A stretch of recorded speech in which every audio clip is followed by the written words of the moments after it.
সবাইকে কেমন আছেন সবাই? আসসালামু আলাইকুম।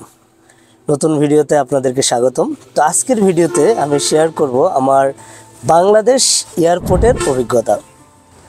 তো আলহামদুলিল্লাহ আপনাদের দোয়ায় আমি 2 বছর পরপরই দেশে আসি, বাবা মাকে দেখতে আসি। 2 বছরই বাংলাদেশ এয়ারপোর্ট দিয়ে যাওয়া আসা করা হয়। তো আমার কিছু ভালো অভিজ্ঞতাও আছে, আবার কিছু তিক্ত অভিজ্ঞতাও আছে বাংলাদেশ এয়ারপোর্ট নিয়ে। তো আজকের ভিডিওতে আমি ওই বিষয়গুলো আপনাদের সাথে শেয়ার করব। তো প্রথমেই কয়েক বছর আগে যখন প্রথম ফিনল্যান্ডের পাসপোর্ট পাই, তো ওই পাসপোর্ট পাওয়ার আগে ছোটো ছোটো বক্সে, তা ওখানে আমি গেলাম। যাওয়ার পরে আমি আমার পাসপোর্টটা দিলাম। পাসপোর্টটা দেওয়ার পরে আমাকে বলতেছে কোথায় যাবেন। তো আমি বললাম যে আমি ফিনল্যান্ডে যাচ্ছি। ফিনল্যান্ডের পাসপোর্ট কিন্তু রেড পাসপোর্ট ফিনল্যান্ড লেখাই আছে। তো তারপর জিজ্ঞাসা করলো ওকে। তো আমাকে বলতেছে ফিনল্যান্ড কোথায় থাকেন? তো আমি বললাম যে আমি ফিনল্যান্ড হেলসিঙ্কি থাকি। তখন আমি হেলসিঙ্কিতেই থাকি। তো তারপর উনি জিজ্ঞাসা করলো আপনার ফিনল্যান্ডে আপনি কি করেন? তো আমি বললাম যে আমি পড়ালেখা শেষ করেছি, জব খুঁজতেছি। তখন উনি আমাকে প্রশ্ন করলো আপনার কোনো রেসিডেন্স পারমিট কার্ড নাই? ফিনল্যান্ডে তো যাওয়ার জন্য একটা প্লাস্টিকের একটা কার্ড থাকে, রেসিডেন্স পারমিট কার্ড। আপনার এটা নাই, আপনি এটা ছাড়া ফিনল্যান্ডে ঢুকবেন কিভাবে? দেখেন, আমি পুরো টাসকি খেয়ে গেছি যে এই লোকটা কি, মানে পড়ালেখা করে এরকম টাইপের প্রশ্ন করে। আমার হাতে ফিনল্যান্ডের পাসপোর্ট। সাপোজ আপনি বাংলাদেশে আসবেন কুয়েত থেকে বা ফিনল্যান্ড থেকে, আপনার কাছে বাংলাদেশের পাসপোর্ট। আপনার কি পাসপোর্টের ভিতরে কোনো ভিসা লাগবে, কার্ড লাগবে, রেসিডেন্স কার্ড লাগবে বাংলাদেশে আসার জন্য? আপনি বাংলাদেশের নাগরিক। এই জিনিসটা কি ওনার মাথায় আসে না। তো ভিসা অফিসারদের এই বিষয়গুলো আরও নলেজেবল হওয়া উচিত, ওনাদের আরও একটু নলেজ থাকা উচিত এই বিষয়গুলো নিয়ে, মানে বহির্বিশ্বের বিষয়গুলো নিয়ে বা আন্তর্জাতিক বিষয় নিয়ে, এই ধরনের পাসপোর্ট রিলেটেড বিষয় নিয়ে। নর্মালি আপনার যদি ফিনিশ পাসপোর্ট থাকে, আপনার কোনো কিছুই লাগবে না, আপনি ফিনল্যান্ডে যে কোনো সময় ঢুকতে পারবেন যদি পাসপোর্টের ভ্যালিডিটি থাকে। আপনার কোনো ধরনের কার্ড, রেসিডেন্স পারমিট কার্ড বা কোনো ধরনের আইডি কার্ড কিছুই লাগবে না, পাসপোর্ট হইলেই ইনাফ। হ্যাঁ, এই বিষয়টা ওনাকে বোঝানো আমার পক্ষে অনেক কঠিন। আমি বললাম যে আমি তো ফিনল্যান্ডের সিটিজেন, হ্যাঁ, তো তাহলে আমার কার্ড কেন লাগবে? তো আমার বলতেছে যে অনেক স্টুডেন্ট তো যায়, অনেকে যায়, তা তো কার্ড দেখি, তো আপনার কিছুই নাই? আমি বললাম কার্ড আছে, কিন্তু সেটা তো এক্সপায়ার হয়ে গেছে। তো উনি আমাকে বলতেছে আচ্ছা ঠিক আছে, আপনার কাছে কি ওইটা আছে? তারপর আমি ওইটা, আমার কাছে ছিল লাকিলি, তো আমি ওইটা বের করলাম। বের করার পরে আমি ওনাকে দেখালাম। তারপর বললো যে, তারপর সিল দিয়ে বললো যে যান। একটা তিক্ত অভিজ্ঞতা। এরপরে বলি যে এর আগের বার 2 বছর আগে যখন আসছিলাম, স্ট্রলার নিয়ে আসছিলাম বাচ্চার জন্য। তো স্ট্রলারটা হেলসিঙ্কি থেকে রেখে দিছে, বলছে যে এয়ারপোর্টে গিয়ে পাবেন বাংলাদেশে। ভালো কথা, বাংলাদেশে এয়ারপোর্টে আসলাম। স্বাভাবিক যখন বের হইলাম, লাগেজের যে বেল্ট আছে, বেল্ট ঘুরে গেলাম, সব লাগেজ পাইলাম, স্ট্রলার তো আর নাই। হ্যাঁ, তারপরে কাতার এয়ারলাইন্সের ওখানে কমপ্লেন দিলাম যে আমার স্ট্রলার কই, আমি এখন এই বাচ্চারা কীভাবে নিয়ে যাব। হ্যাঁ, পরে বলতেছে যে স্ট্রলারটা আসে নাই, ওটা আসবে। ভালো কথা, ওখানে অনেক কমপ্লেন দিয়ে আসলাম আমার এটা মিসিং। হ্যাঁ, ওয়েট সব কিছু করলো, করার পরে সব কিছু ঠিকঠাক আছে। দেখার পরে আমাকে একটা ছোট্ট একটা কাগজ ধরাই দিল স্ট্রলারে, বললো যে কয়েকদিন পর চলে যাবে। 15 দিন হয়ে গেল, কোনো খবর নাই। এরপরে আমি গেছি কে অফিসে, আবার কথা বলছি, তারপরেও কোনো খবর নাই, বলতেছে যে এটা তো আসে নাই। আর টার্কিশ অফিসে আমি ইমেল দিলে ওরা বলছে এটা চলে গেছে। তার মানে কি? তার মানে এটা অবশ্যই আসছে, এটা বাংলাদেশ এয়ারপোর্ট থেকে আইদার রেখে দিছে অথবা এটা বের করে সেল করে দিছে। এরকমই হয় বাংলাদেশ এয়ারপোর্ট স্ট্রলার নিয়ে আসলে, এটা খুবই স্বাভাবিক একটা বিষয়। স্ট্রলারগুলো রেখে দেয়, অন্যদিকে রেখে দিয়ে এটা বাইরে সেল করে দেয়।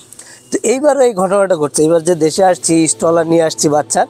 স্ট্রলার পরে যাওয়ার সময় আমি একটা স্ট্রলার কিনছি 2 বছর আগে, ওইটা কিনে নিউ মার্কেট থেকে কিনে নিয়ে গেছি, যেটা হারাই গেছিলো স্ট্রলার। আবার এই স্ট্রলার নিয়ে আসছি, আসার সময় সেম কাহিনী, স্ট্রলার এয়ারপোর্ট থেকে নিচে। ভালো কথা, নিচে বলছে যে আমি ওদেরকে বলছি আমার এর আগে স্ট্রলার হারাইছে, তোমরা স্ট্রলারের কোনো কিছু পাই নাই। হ্যাঁ, স্ট্রলার ব্যাকও দেও নাই, তোমরা টাকাও দেও নাই, আমি কমপ্লেন করছি, কিছুই হয় নাই। এরকম আমাকে বলতেছে এবার তারকেশে আসছি, বলতেছে কোনো সমস্যা নেই, আপনি পাবেন। তো স্বাভাবিক এয়ারপোর্টে আসছি, তো এয়ারপোর্টে এসে বেল্টে যখন গেছি, তো লাগেজ তো অনেকক্ষণ হয়ে গেলো আসে নাই, পরে লাগেজগুলো পাইছি, এখন স্টলার আসে না।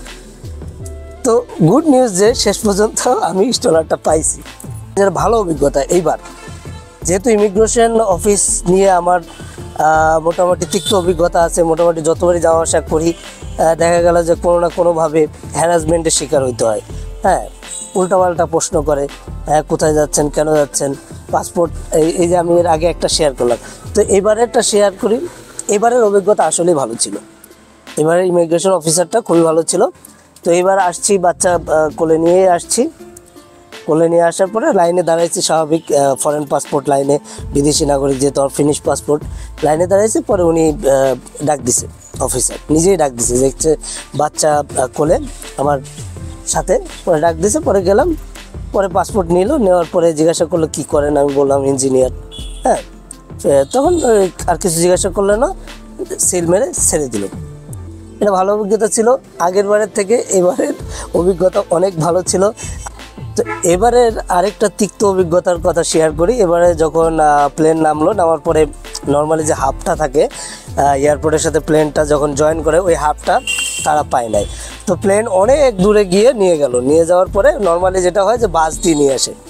তো প্লেন থেকে যখন দরজাটা খুললো, তো বাস আসছে, সবাই গিয়ে লাফায় বাসে উঠলো, দৌড়ায় গিয়া কোনো লাইন ছাড়া গিয়ে উঠলো। কিছুক্ষণ পরে দেখা গেল বাস আর স্টার্ট নেয় না। এমন একটা বাস আনছে, এটার আর স্টার্ট নেয় না।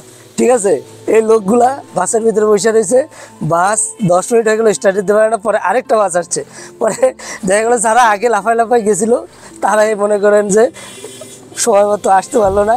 আমরা যারা পরে ছিলাম, পরের বেসে আমরা আগে গেলাম। হ্যাঁ, তো বাংলাদেশ এয়ারপোর্টের মতো একটা জায়গা যেখানে অনেক মানুষ আসে বাইরের থেকে, এরকম একটা জায়গায় একটা বাস রাখছে, বাসে স্টার্ট নেয় না। এরকম একটা এয়ারপোর্টে আরও তো ভালো বাস বা ভালো কোয়ালিটির বাস দেওয়া উচিত, যেহেতু ইন্টারন্যাশনাল একটা এয়ারপোর্ট। আর এরকম দেখা যায় যে যতবারই লাগেজ নিয়ে যায় বাংলাদেশ এয়ারপোর্ট দিয়ে, ততবারই আমার লাগেজের কোনো না কোনো একটা চাক্কা, পায়া, হ্যান্ডেল কিছু না কিছু ভাঙা থাকে। এটা খুবই তিক্ত একটা অভিজ্ঞতা। তো ভালো অভিজ্ঞতার ভিতরে এইবারই ছিল যে ইমিগ্রেশন অফিসারটা ভালো ছিল, সে সুন্দরভাবে কথা বলছে এবং সব কিছু ঠিকঠাক ছিল, কোনো হ্যারাসমেন্টের কোনো কিছু ছিল না। যাক, এটা ভালো লাগছে। আরেকটা বিষয় আপনাদের বলে রাখি, যখন বাইরে থেকে মানুষজন বাংলাদেশ এয়ারপোর্টে আসে, অনেক সময় আত্মীয় স্বজনদের বা বাবা মাদের ফোন দিতে হয়। তো এই বিষয়টা আমি জানতাম না। তো এবার আমি যেটা খেয়াল করলাম যে আপনারা যখন লাগেজটা বেল্ট থেকে নেবেন, বের হওয়ার বলতে একজন পুলিশ থাকে, ওই পুলিশটা ক্রস করলে পুলিশ জিজ্ঞাসা করবে কোন দেশ থেকে আসছেন। জিজ্ঞাসা করার পরে আপনি ওখান থেকে যখন বের হবেন, আপনারা দেখবেন যে ডান দিকে টেলিটকের একটা ল্যান্ডলাইন ফোন দেওয়া আছে, টেলিটকের। হ্যাঁ, তো আমি কি করলাম, আমার ফোন দেওয়া দরকার ছিল আমার বাবাকে যে কোন গেটে উনি গাড়ি নিয়ে আসছে, তখন আমি ওই ল্যান্ডলাইন ফোন থেকে ফোন দিলাম। সো আপনারা যেটা করতে পারেন, আপনারা যখন বাংলাদেশে যাবেন, ল্যান্ডলাইন ফোন থেকে, হয়তো এটা আগেও ছিল, আমি হয়তো খেয়াল করি নাই, তবে এবার আমি খেয়াল করছি। হ্যাঁ, ল্যান্ডলাইন ফোন থেকে আপনারা সরাসরি ফোন দিতে পারবেন, কোনো টাকা পয়সা লাগে না, এটা ফ্রি, বাংলাদেশ সরকারের পক্ষ থেকে এটা ফ্রি। যাক, আমার তিক্ত অভিজ্ঞতা, আমার ভালো অভিজ্ঞতা আপনাদের সাথে শেয়ার করলাম। আর বাংলাদেশ এয়ারপোর্ট নিয়ে তো বরাবরই অনেক ভিডিও আসতেছে, অনেক ব্লগ আসতেছে। হ্যাঁ, লাগেজ ভেঙে যাচ্ছে, লাগেজ ছুঁড়ে ফেলতেছে। আমি আশা করি এই জিনিসটা ভবিষ্যতে থাকবে না। হয়তো বাংলাদেশ এয়ারপোর্ট আস্তে আস্তে ভালোর দিকে যাবে, সুস্থ সুন্দর ব্যবস্থাপনা এয়ারপোর্টে হবে, সেটাই সরকারের কাছে আবেদন। এবং এই যে লাগেজ ভাঙা, লাগেজ চুরি হয়ে যাওয়া বা হ্যারাসমেন্ট, এই বিষয়গুলো যাতে ভবিষ্যতে না হয়, সরকার যাতে সুষ্ঠুভাবে এয়ারপোর্টটা পরিচালনা করতে পারে, সেটাই সরকারের কাছে দাবি থাকলো। আশা করি ভিডিওটা আপনাদের ভালো লাগলে লাইক দিবেন, শেয়ার দিবেন। ভালো থাকবেন, দেখা হবে নতুন কোনো ভিডিওতে। সেই পর্যন্ত আসসালামু আলাইকুম।